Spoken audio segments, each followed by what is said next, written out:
प्रातः मुरली ओम शांति बाप दादा मधुबन। मीठे बच्चे, तुम्हारा यह नया झाड़ बहुत मीठा है। इस मीठे झाड़ को ही कीड़े लगते हैं। कीड़ों को समाप्त करने की दवाई है मन मना भाव। प्रश्न है बाबा का, पास विद ऑनर होने वाले स्टूडेंट की निशानी क्या होगी?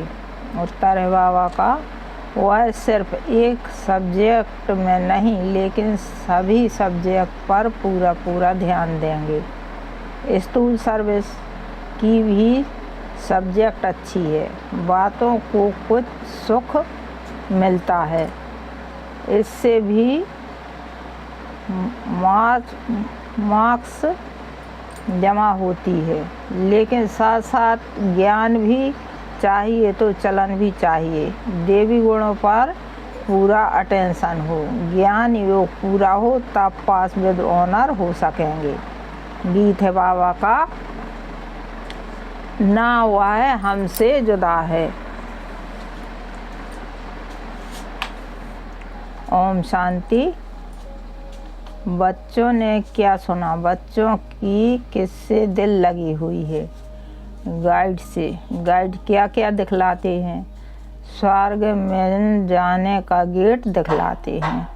बच्चों को नाम भी दिया है, गेट टू हेवन। स्वर्ग का फाटक कब खुलता है? अभी तो हेल है ना। हेवन का फाटक कौन खोलते हैं और कब? यह तुम बच्चे ही जानते हो। तुमको सदैव खुशी रहती है। हेवन में जाने लिए रास्ता तुम जानते हो। मेले प्रदर्शनी द्वारा तुम यह दिखाते हो कि मनुष्य स्वर्ग के द्वार कैसे जा सकते हैं। चित्र तो तुमने बहुत बनाए हैं। बाबा पूछते हैं, इन सब चित्रों में कौन सा ऐसा चित्र है जिससे हम किसको भी समझा सकें कि यह है स्वर्ग में जाने का गेट? गोले सृष्टि चक्र के चित्र में स्वर्ग जाने का गेट सिद्ध होता है। यही राइट है। ऊपर में उस तरफ है नर्क का गेट।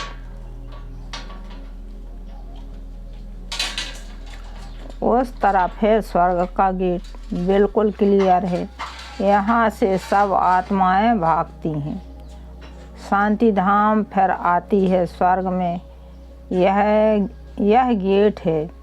सारे चक्र को भी गेट नहीं कहेंगे।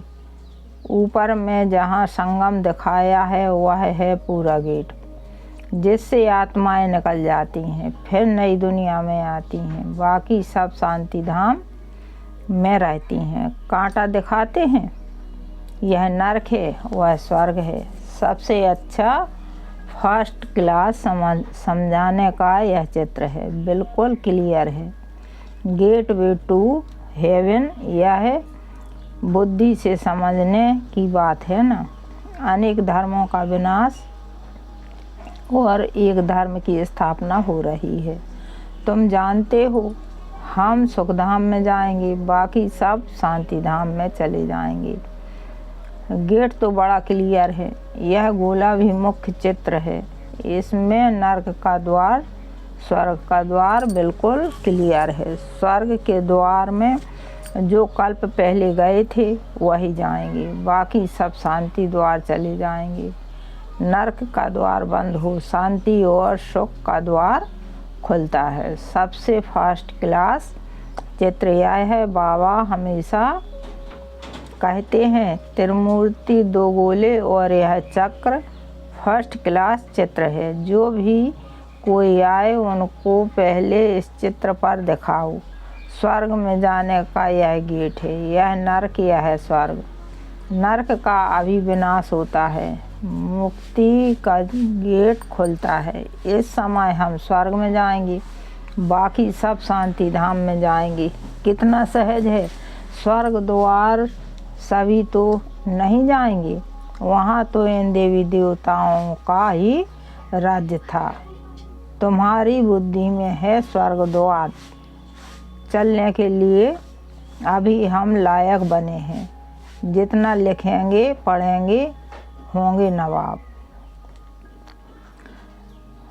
रुलेंगे पिलेंगे तो होंगे खराब।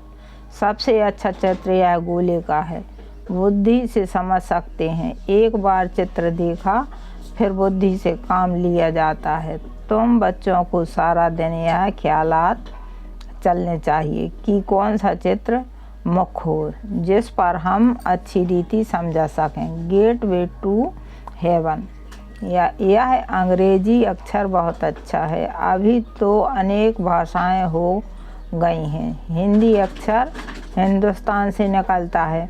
हिंदुस्तान अक्षर कोई राइट नहीं है, इसका असल नाम तो भारत ही है। भारत खंड कहते हैं। यह तो गलियों आदि के नाम बदले जाते हैं, खंड का नाम थोड़े ही बदला जाता है। महाभारत अक्षर है ना, सब में भारत की याद आता है। गाते भी हैं भारत हमारा देश है। हिंदू धर्म कहने से भाषा भी हिंदी कर दी है। यह है अनराइटियस। सतयुग में था सच ही सच, सच पहनना, सच खाना, सच बोलना। यह सब झूठ हो गया है। तो यह गेट वे टू हेवन अक्षर बहुत अच्छा है। चलो हम आपको स्वर्ग जाने का गेट बताएं। कितनी भाषाएं हो गई हैं। बाप तुम बच्चों को सतगति की श्रेष्ठ मत देते हैं। बाप की मत के लिए गायन है, उनकी गत मत न्यारी। तुम बच्चों को कितनी सहज मत देते हैं। भगवान की श्रीमत पर ही तुमको चलना है। डॉक्टर की मत पर डॉक्टर बनेंगे, भगवान की मत पर भगवान भगवती बनना होता है भी भगवान वाच। इसलिए बाबा ने कहा था पहले तो यह सिद्ध करो भगवान किसको कहा जाता है। स्वर्ग के मालिक जरूर भगवान भगवती ही ठहरे। ब्रह्म में तो कुछ है नहीं। स्वर्ग भी यहाँ नरक भी यहाँ होता है। स्वर्ग नरक दोनों बिल्कुल न्यारे हैं। मनुष्यों की बुद्धि बिल्कुल तमो प्रधान हो गई है। तुम भी समझते नहीं हैं। सतयुग को लाखों वर्ष दे दिया है। कलयुग के लिए कहते हैं 40,000 वर्ष पड़े हैं। बिल्कुल ही घोर अंधेरे में हैं। अभी तुम बच्चे जानते हो बाप हमको हेवन ले जाने के लिए ऐसा गुणवान बनाते हैं। मुख्य फुरना ही यह रखना है कि हम सतु प्रधान कैसे बने। बाप ने बताया हे माँ में कम याद करो। चलते फिरते काम करते बुद्धि में यह याद रहे। आशिक माशुक भी कर्म तो करते हैं ना, भक्ति में भी कर्म तो करते हैं ना। बुद्धि में उनकी याद रहती है। याद करने के लिए माला फेरते हैं। बाप भी घड़ी घड़ी कहते हैं मुझ बाप को याद करो। सर्वव्यापी कह देते तो फिर याद किसको करेंगे। बाप समझाते हैं तुम कितने नास्तिक बन गए हो। बाप को ही नहीं जानते हो। कहते भी हो ओ गॉड फादर, परंतु वह है कौन यह जरा भी पता नहीं है। आत्मा कहती है ओ गॉड फादर, परंतु आत्मा क्या है। आत्मा अलग है। उनको कहते हैं परमात्मा अर्थात सुप्रीम, ऊंचते ऊंच सुप्रीम सोल परमात्मा। एक भी मनुष्य नहीं जिसको अपनी आत्मा का ज्ञान हो। मैं आत्मा हूँ, यह शरीर है। दो चीज तो है ना, यह शरीर 5 तत्वों का बना हुआ है। आत्मा तो अविनाशी एक बिंदी है। वह क्या चीज से बनेगी। इतनी छोटी बिंदी है। साधु संत आदि कोई को पता नहीं। इसने तो बहुत गुरु किए, परंतु कोई ने यह नहीं सुनाया कि आत्मा क्या है, परमपिता परमात्मा क्या है। ऐसे नहीं, सिर्फ आत्मा को नहीं जानते, आत्मा को भी नहीं जानते। आत्मा को जान जाए तो परमात्मा को फट से जान जाए। बच्चा अपने को जाने और बाप को ना जाने तो चल कैसे सकते। तुम तो अभी जानते हो आत्मा क्या है, कहाँ रहती है। डॉक्टर लोग भी इतना समझते हैं, वह सूक्ष्म इन आँखों से देखी नहीं जाती, फिर शीशों में भी बंद करने से देख कैसे सकेंगे। दुनिया में तुम्हारे जैसी नॉलेज कोई को नहीं है। तुम जानते हो आत्मा बिंदी है, परमात्मा भी बिंदी है। बाकी हम आत्माएं पतित से पावन, पावन से पतित बनती हैं। वहाँ तो पतित आत्मा नहीं रहती हैं, वहाँ से सब पावन आते हैं, फिर पतित बनते हैं, फिर बाप आकर पावन बनाते हैं। यह बहुत ही सहज बात है। तुम जानते हो हमारी आत्मा 84 का चक्र लगाए अब तमो प्रधान बन गई है। हम ही 84 जन्म लेते हैं, एक की बात है नहीं है। बाप कहते हैं मैं समझाता इनको हूँ, सुनते तुम हो। मैंने इनमें प्रवेश किया है, इनको सुनाता हूँ, तुम सुन लेते हो। यह है रथ, तो बाबा ने समझाया है नाम रखना चाहिए गेट वे टू हेवन। परंतु इसमें भी समझाना पड़े कि सतयुग में जो देवी देवता धर्म था वह अब प्राय लोप है, कोई को पता नहीं है। क्रिश्चियन भी पहले सतो प्रधान थे, फिर पुनर्जन्म लेते लेते तमो प्रधान बनते हैं। झाड़ भी पुराना जरूर होता है, वह वैरायटी धर्मों का झाड़ है। झाड़ के हिसाब से और सब धर्म वाले आते ही पीछे हैं। यह ड्रामा बना बनाया है, ऐसे थोड़े ही कोई को टर्न मिल जाएगा सतयुग में आने का। नहीं, यह तो अनादि खेल बना हुआ है। सतयुग में एक ही आदि सनातन प्राचीन देवी देवता धर्म था। अब तुम बच्चों की बुद्धि में है कि हम स्वर्ग में जा रहे हैं। आत्मा कहती है हम तमो प्रधान हैं, तो घर कैसे जाएंगे, स्वर्ग में कैसे जाएंगे। उसके लिए सतो प्रधान बनने की युक्ति भी बाप ने बतलाई है। बाप कहते हैं मुझे ही पतित पावन कहते हैं। अपने को आत्मा समझ बाप को याद करो।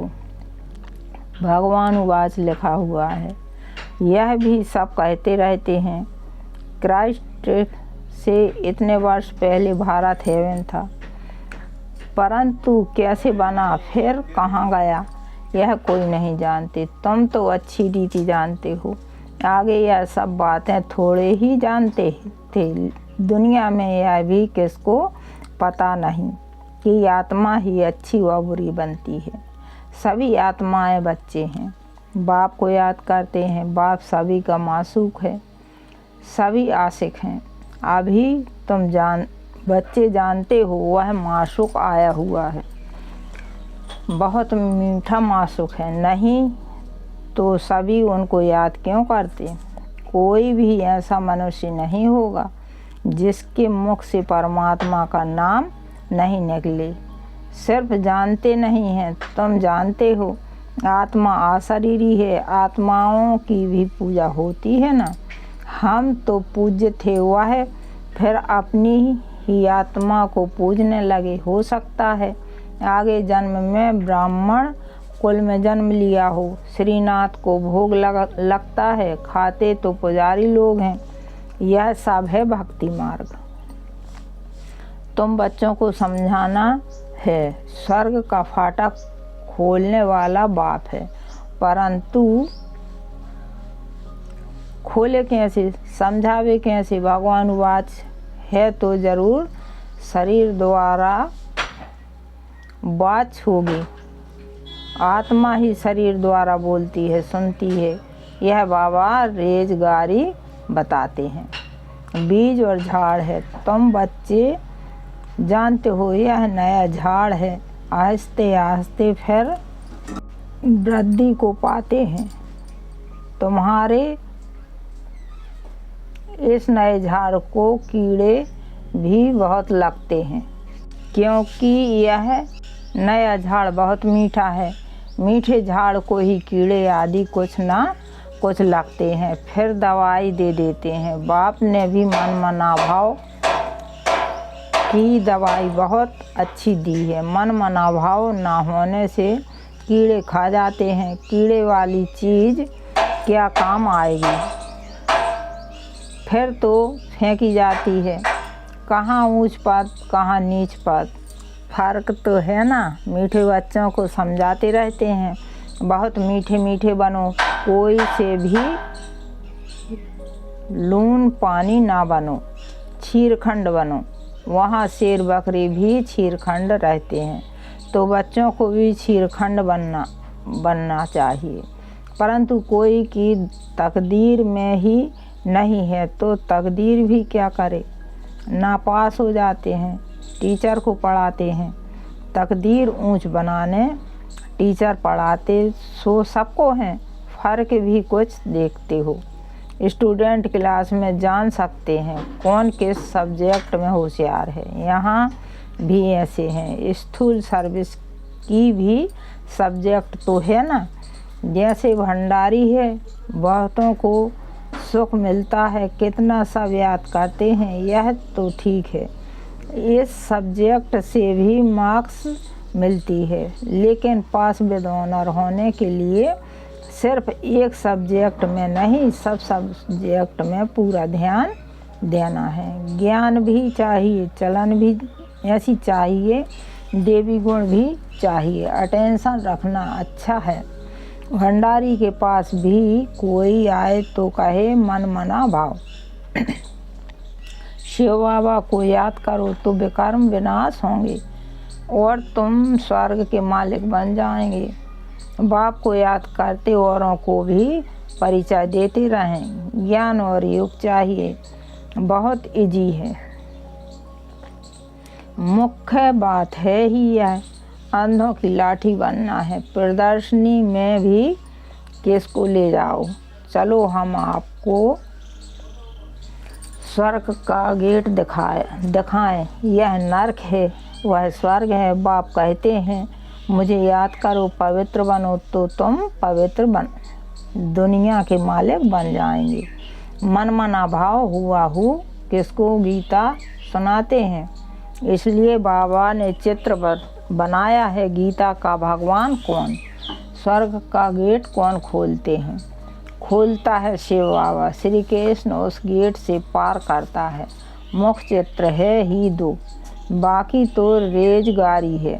बच्चों को बहुत मीठा बनना है, प्यार से बात करनी है, मनसा वाचा कर्मणा सबको सुख देना है। सबको भंडारी सबको सुख करती है, तो उनके लिए सौगात भी ले आते हैं।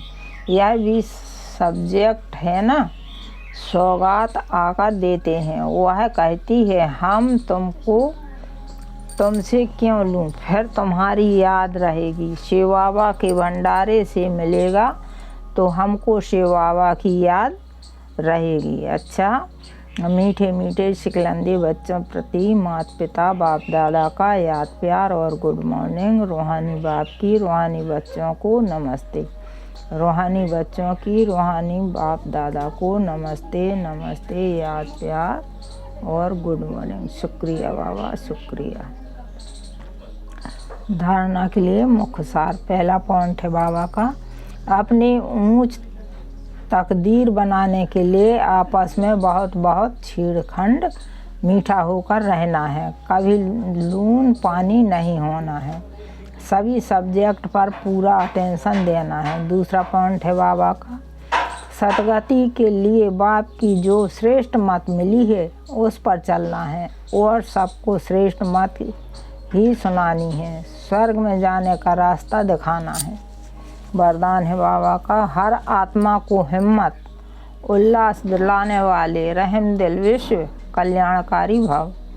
हर आत्मा को हिम्मत उल्लास दिखाने वाले रहम दिल विश्व कल्याणकारी भाव। कभी भी ब्राह्मण परिवार में किसी कमज़ोर आत्मा को तुम कमज़ोर हो ऐसा नहीं कहना।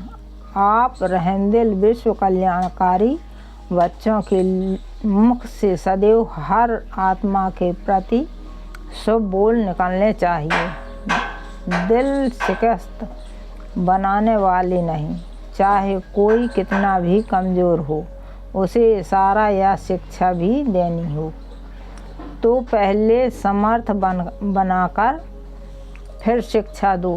पहले धरनी पर हिम्मत और उत्साह का हल चलाओ, फिर बीज डालो तो सहज हर बीज का फल निकलेगा। इससे विश्व कल्याण की सेवा तीव्र हो जाएगी। स्लोगन है बाबा का, बाप की दुआएं लेते हुए सदा भरपूरता का अनुभव करो। बाप की दुआएं लेते हुए सदा भरपूरता का अनुभव करो। अव्यक्त इशारे, कंबाइंड रूप की स्मृति से सदा विजयी बनो। सदा हर कर्म करते हुए अपने को कर्मयोगी आत्मा अनुभव करो। कोई भी कर्म करते हुए याद भूल नहीं सकती। कर्म और योग दोनों कंबाइंड हो। जैसे कोई जुड़ी हुई चीज़ को अलग नहीं कर सकता, ऐसे कर्म योगी बनो। ओम शांति, ओम शांति।